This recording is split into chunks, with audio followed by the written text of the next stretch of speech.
Good evening, I'm Klaudia Czerwińska and you're watching World News Tonight. After years in construction, U.S. anti-missile defense base opened in Poland's northern town of Redzikowo as part of the NATO missile shield. The base is seen by the Kremlin as the West's attempt to contain Russia by moving American military infrastructure near its borders. The significance of this new base and Poland's security in a changing political landscape will be the focus of my interview with Wojciech Przybylski, editor-in-chief of the Visegrad Insight, later in the program. More on that in just a moment, but first, let's take a look at tonight's headlines. Nothing about Ukraine without Ukraine, said Polish Prime Minister Donald Tusk during discussion with NATO chief. Polish President Andrzej Duda will meet with U.S. President-elect Donald Trump before the end of the year. But before that meeting will take place, Trump returned to Washington to meet with Joe Biden to discuss the transfer of power. The United States is strengthening its military presence in Poland. After years in construction, the American anti-missile base was officially opened in Redzikowo, the first permanent installation of the U.S. Army in Poland. The base is part of not only the American, but also the European anti-missile shield. Our defense correspondent, Marek Steele, took part in the event and has this report. This is the first permanent United States Army installation on Polish soil. It is part of U.S. structures and NATO structures as well. It's operated under the U.S. Navy, designed to shoot down medium and long-range missiles. The base in Redzikowo, an anti-missile base, was opened today here in northern Poland. Today, it is fair to say that the United States, with its physical presence, is the guarantor of the security of Poland, but also of the entire NATO, which is crucially important to strengthen the entire eastern flank. The administrations in the United States have been changing over time, just as the government in Poland. But this installation was continued being built. That shows that there is a strong alliance between Poland and the United States. It also testifies to this alliance, and it testifies to the stability of the unity of Poland. Russia has again invaded its neighbor. In that light, the non-partisan unity of Poland is more crucial than ever. There's been questions whether this system serves the United States or whether it serves NATO and Poland. Officials gathered here today in Redzikowo agreed that it does serve Poland as well, because it can shoot down long and medium-range missiles aimed at Poland as well. Redzikowo is an anchor for American security. No, I think actually this base will continue strong, and we will see more and more cooperation. We will see more and more synchronicity between the American, Polish, and Polish militaries. Officials gathered here today in Redzikowo agree that this base is proof of the strong Polish-U.S. alliance. Subsequent governments, both in Washington and Warsaw, since 2008 have been working towards this day, the official opening of the base, anti-missile base here in Redzikowo. Marek Steele, TVP World. Poland is becoming fundamental for NATO, Mark Rutte said during his visit to Poland. The NATO Secretary General met today with Polish Prime Minister Donald Tusk in Warsaw, where they also discussed Ukraine. Kazimierz Łysiak has more. In the wake of the recent re-election of Donald Trump as the next U.S. president, Polish Prime Minister Donald Tusk has discussed the future of the war in Ukraine in the building behind me at the Chancellery of the Polish PM with the Secretary General of NATO, Mark Rutte. Nothing about Ukraine without Ukraine. I have already begun convincing other European leaders to make this a universally accepted truth.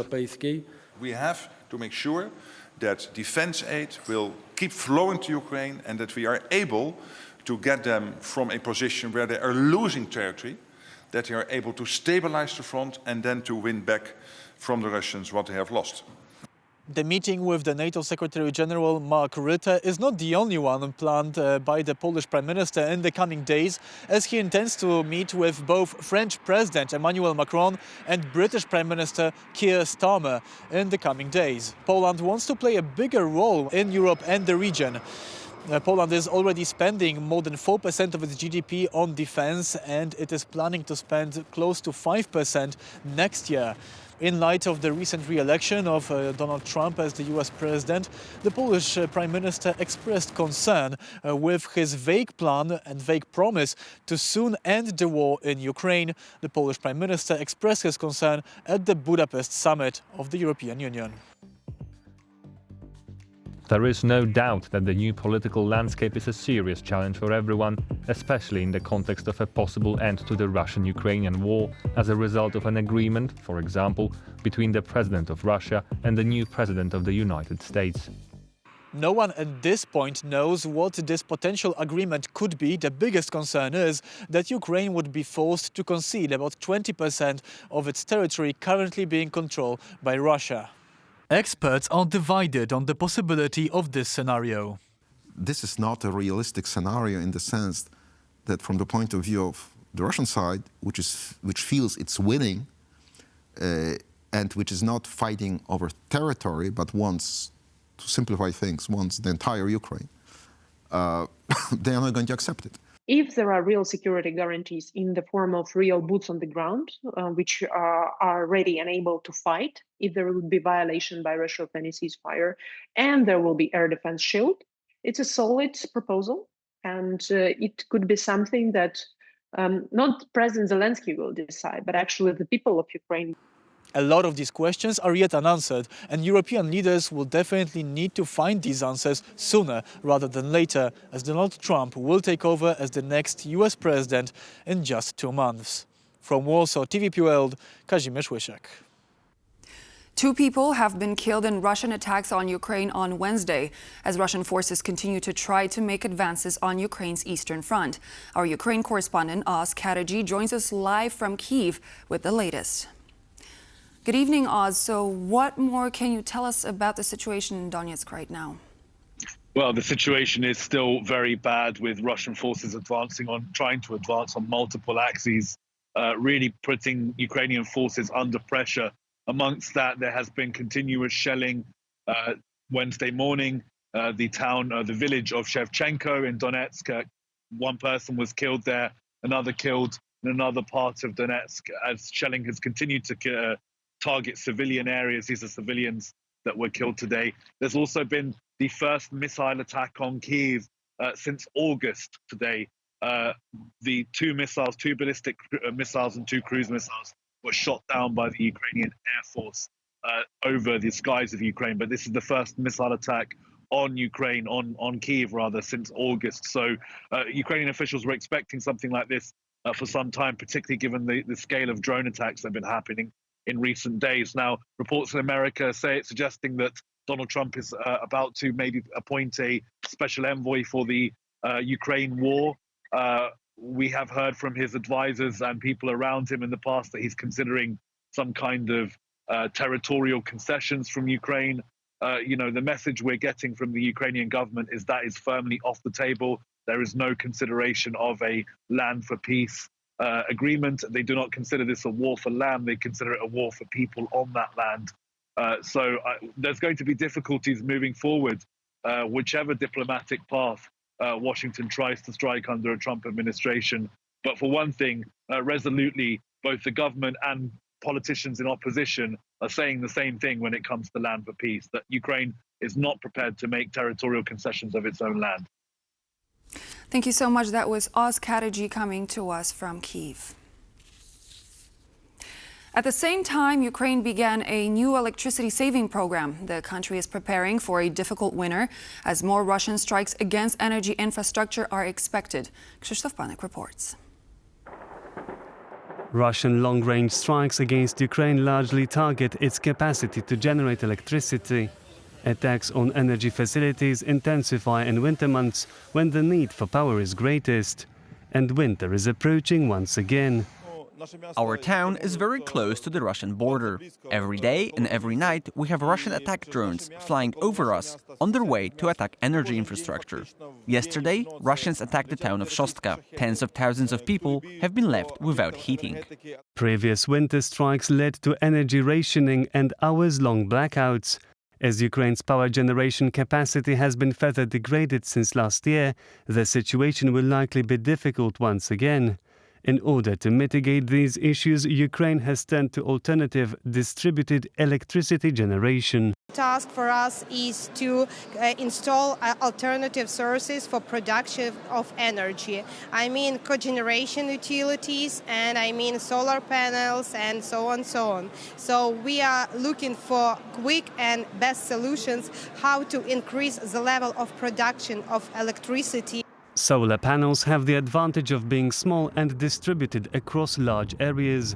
Destroying thousands of them spread across many buildings is much harder than striking one large power plant. They can also be placed much closer to the user, reducing the reliance on substations and power lines. You can put a converter and batteries in the apartment. Many residents have done so, myself included. In this way, the electricity needs of the apartment can be covered from 4 hours up to 24 hours, or even more. Russian attacks are mainly aimed at substations and fossil fuel power plants. The 3 nuclear power plants remaining under Ukrainian control have not been directly affected. Today, nuclear fleet in Ukraine produce up to 60% of electricity, even without Zaporizhzhia and PP, which is still occupied by Russians. Despite the adaptations made in the last 2 years, the situation remains challenging. The situation is very hard, and we are trying to be ready for the winter time to prepare our energetical system for that. The bombardment campaign against energy facilities has brought great danger to maintenance personnel. The largely unseen workers are now putting their lives at risk to prevent the country from going dark and cold. German Chancellor Olaf Scholz spoke in the Bundestag for the very first time after the governing coalition collapse. In a bid to preserve his chancellorship, Scholz stressed that Germans should not have to choose between prosperity and security. However, the chances of him receiving a vote of confidence appear very slim. Paweł Trzaskowski has more. Olaf Scholz's speech in the Bundestag on Wednesday this week focused on the security and prosperity of Germans. I want our country and our democracy to remain strong, and of course that includes investing more in security, and we are doing that. About that there should be no doubt. But I say this clearly, this must never be at the expense of our cohesion, never at the expense of pensions, health or care services. That's because of tensions over the shape of the 2025 budget, which caused a political earthquake in Germany exactly a week ago. As Germany's GDP is projected to shrink in 2024, a second year in a row, the ruling three-party coalition came to a screeching halt.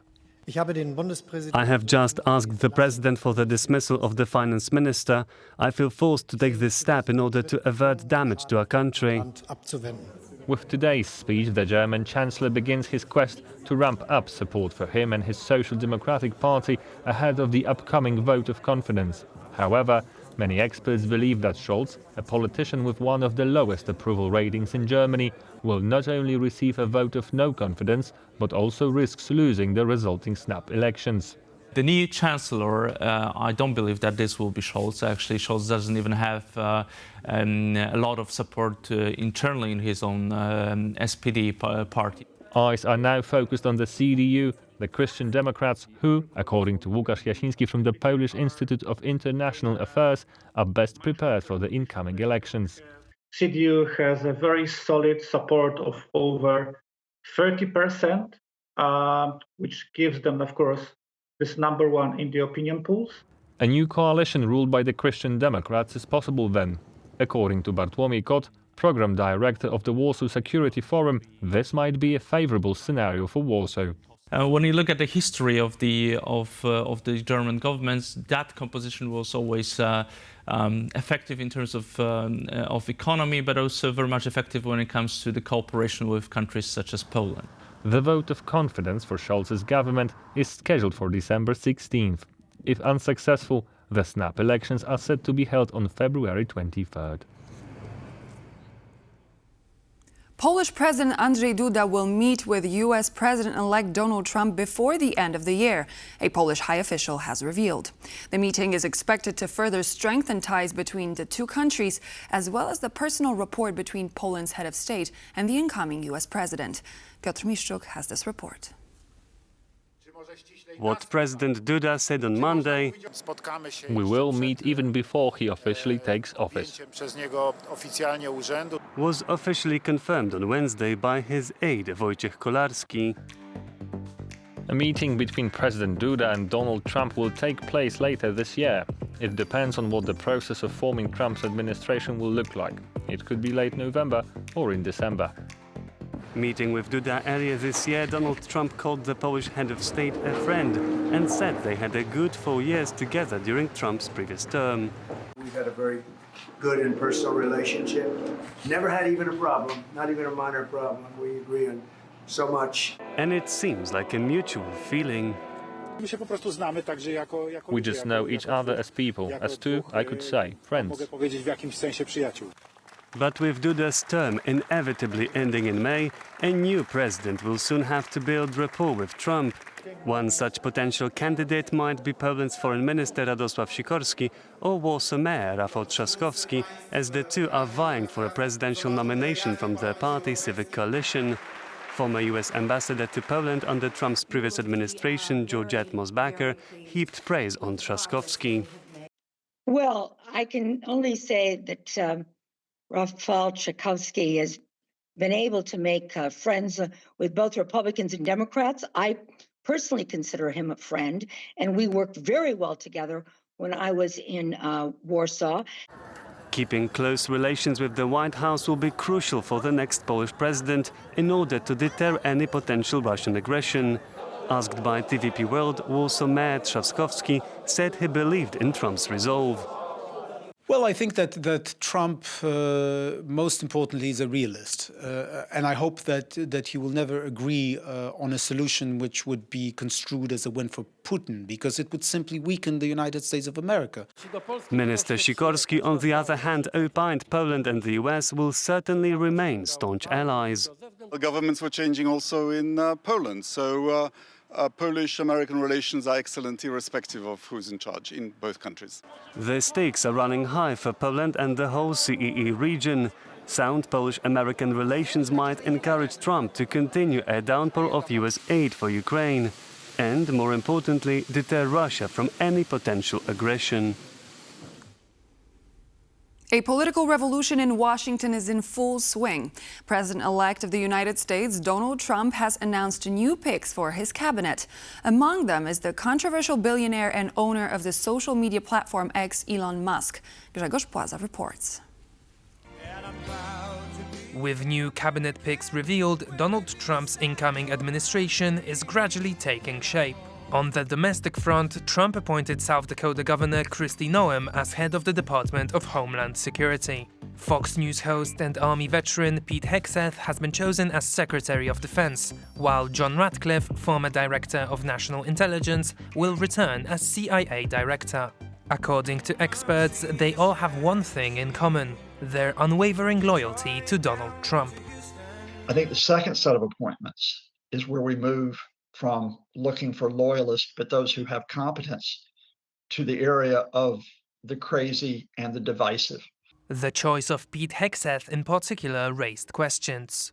He was a soldier in the military, but he has no other experience. He's has no experience in terms of being a military officer. He has no experience in terms of being an administrator. He has no policymaking experience. He is a talking head on television. He's on Fox TV. And Trump liked seeing him on Fox TV. And now he's in charge of America's military. But unorthodox choices do not end there, with Elon Musk's influence in the White House growing. Musk, the world's wealthiest individual and owner of companies such as Tesla or SpaceX, has emerged as a vital part of Trump's successful 2024 campaign. Fight! All government spending is taxation. So whether it's direct taxation or all government spending, it either becomes inflation or it's direct taxation. Your money is being wasted, and the Department of Government Efficiency is going to fix that.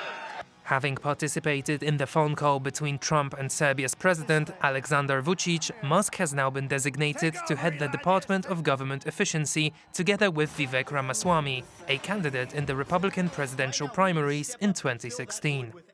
Well, from Elon Musk's point of view, it's to get publicity. It is to get publicity for SpaceX, because he'd like to get more government contracts for that part of his business empire. And incredibly, it is to advance his Bitcoin venture, because the acronym for the Department of Government Efficiency is DOGE, Doge. Elon Musk's Bitcoin venture is called Doge. Changes, however, are also expected on the international front. Former Arkansas Governor Mike Huckabee has been named the U.S. ambassador to Israel, while New York real estate mogul Stephen Witkoff will serve as Trump's envoy to the Middle East. Huckabee, a long-standing advocate for Israel, is known for his strong pro-Israel stance, previously stating that Israel has legitimate claims to the West Bank. Trump's swearing-in is scheduled for January 20th, 2025. The full shape of his cabinet should be known by then. And we will make America great again. Donald Trump returned to Washington, D.C. on Wednesday for a sit-down with Joe Biden to discuss transition after announcing a series of new cabinet appointments. The United States officially opened a new air defense base in northern Poland on Wednesday, as Warsaw seeks to reassure citizens that NATO guarantees their security. The base, seen by the Kremlin as a threat, is a step towards greater security not only of Poland but all NATO allies in face of what could be a rapidly changing transatlantic landscape. Is a single base a guarantor of security? Could Poland's significance in terms of its defense capabilities increase? Joining me now to find answers to these questions and more is Wojciech Przybylski, editor-in-chief of the Visegrad Insight. Welcome to the program. Thank you for having me. Pleasure.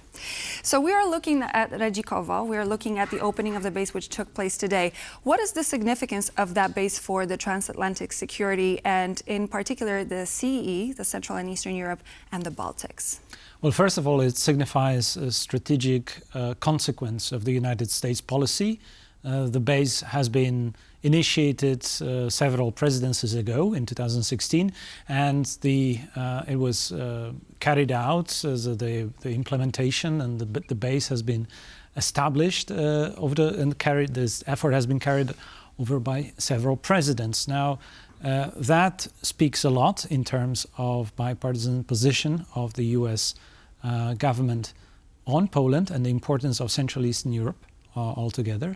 And second, it's the first base, permanent base on the territory of Poland, with U.S. soldiers also stationing there. Therefore, increasing the stability of the security system of NATO and the eastern flank altogether. And thirdly, it's not just Polish base, it's an element of deterrence and protection of the skies. As we know, the threats are flying around and they may reach NATO territory in cooperation with other NATO allies, including Turkey, where a radar that would identify potential threats is coordinating with the base interception capabilities. But do you think a base like that is going to actually bolster a defense to a point where it gives a very clear signal that this is the base, this is the NATO base? Do you think that it could actually potentially scare off the adversaries? Well, it definitely is on their radar. We know that Moscow has already signaled its disappointment with the base. It was never happy about its implementation, the implementation of this installation on the Polish territory. It goes against the plan of Moscow to undo NATO expansion, to undo membership of the Baltic states, Poland and Visegrad Group countries and others in Central Eastern Europe. And definitely now we heard also from Mr. Peskov that Russia sees it as NATO flexing muscles against the potential threat from Russia.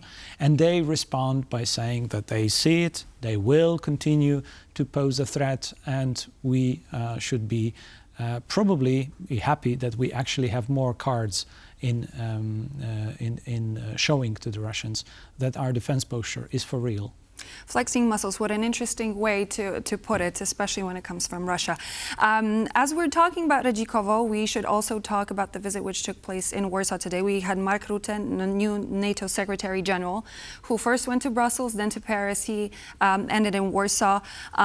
What is the significance of this visit when it comes to Warsaw and Poland and the region in particular? We earlier heard from former U.S. Ambassador to Poland, Georgette Mosbacher, who said that Warsaw is one of the closest U.S. allies and spends most on defense among its ally members and has a leadership role in NATO.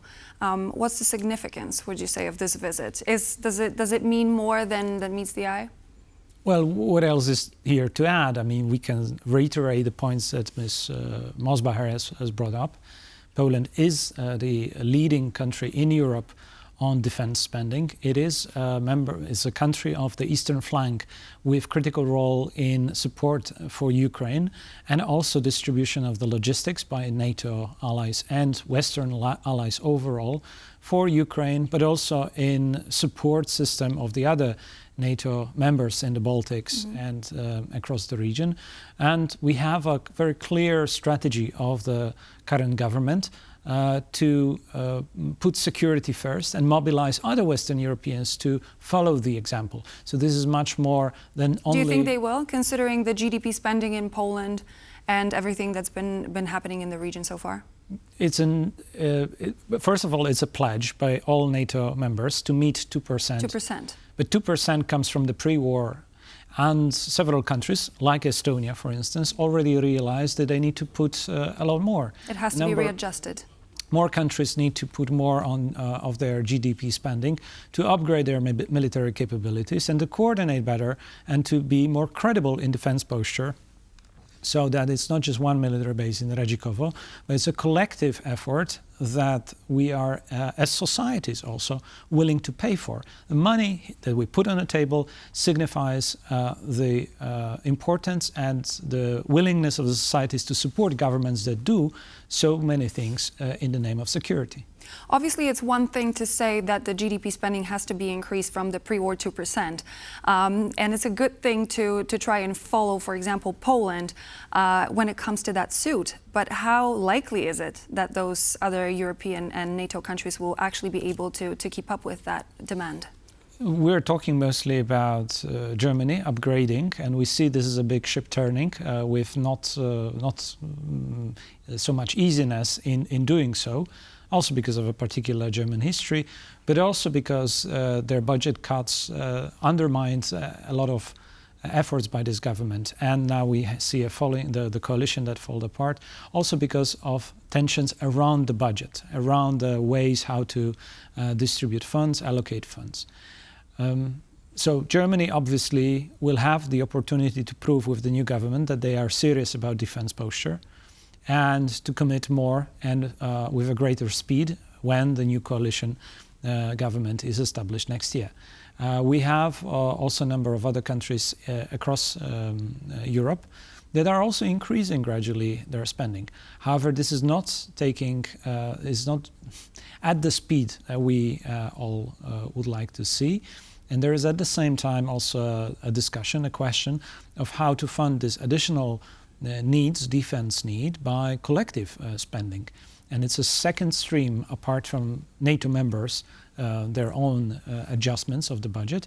It's a second stream on EU institutional level, how we are going to design ways to probably borrow money in order to spend on defense. And that's at the same time element that will strengthen Western defense posture and NATO. With Donald Trump returning back to the Oval Office, with what's happening in Germany, the failing of the ruling coalition, and everything that's been happening with the possibility of America actually withdrawing from NATO, at least to a certain extent, I was wondering if NATO is ready to be self-sufficient. We've heard those voices across Europe. We've heard on Tuesday from Kaja Kallas, the former Estonian Prime Minister, and now European Union's incoming foreign policy chief. I don't think that European Union needs a separate military powers, but is NATO, especially in the region, is it sufficient enough if America would decide to actually withdraw some of its influence in the alliance? Well, first of all, I have not heard credible information about any of such plans to Obviously, withdraw. there's speculation, but we have to consider different options. Well, if NATO was no more as an alliance, then definitely we would be in trouble. I'm not talking about NATO not being an alliance. It's just about the extent to which Donald Trump wants to actually be active. Look, let's put facts on the ground. And from the previous administration of Donald Trump, we've seen only increase of the number of troops in the eastern flank and increased preparedness of Ukraine to defend Russia aggression with investment in capabilities and equipment. So what you're trying to say is that all that fear that Donald Trump, that was actually used during the campaign, that he could potentially withdraw from NATO, was actually not factual. It wasn't based on facts. I think we're talking about a person who is really a great salesman, and definitely what we've seen during the campaign, the presidential campaign, is that, and something we have heard also from Prime Minister of Poland, is that countries that do not put their money for their defense are not worthy of protection, and that was alluding mostly to the countries of the Western Europe that don't do enough. This is less so in the case of countries of Central Eastern Europe. But at the same time, we see this, as I said about Germany, the ship slowly turning. They need to increase the commitment in order to show commitment to the very principle of allied force in Europe altogether. But there is very little that could indicate that NATO will not provide the necessary capability in Europe, especially Central Eastern Europe, to defense posture, which includes not just American ground forces, but we have British, German, and French stationing, and Canadians stationing all across Central Eastern Europe, from the Baltics to Romania. Many other nations also participating in this effort, showing that there is a commitment, there are forces there, and at the same time we have all across the European Union members of NATO a discussion about increasing number of armies, including Germany that abolished conscription in 2011, but is now having survey to the youth of Germany, currently male only, but the opposition leader of the Conservative Party, CDU, Mr. Merz, actually called for including women in the surveying. Unfortunately, about the we will build-up have of the to army. put a full stop there. But I really do hope we will actually get to pick this subject up in the studio again. Thank you so much. Wojciech Przybylski, Editor-in-Chief of the Visegrad Insight, was my guest. Thank you for joining me here on the program. Thank you. And so this would be all for now here on World News Tonight, but please do stay tuned here on TVP World, as we'll be back with more news and features. Good night.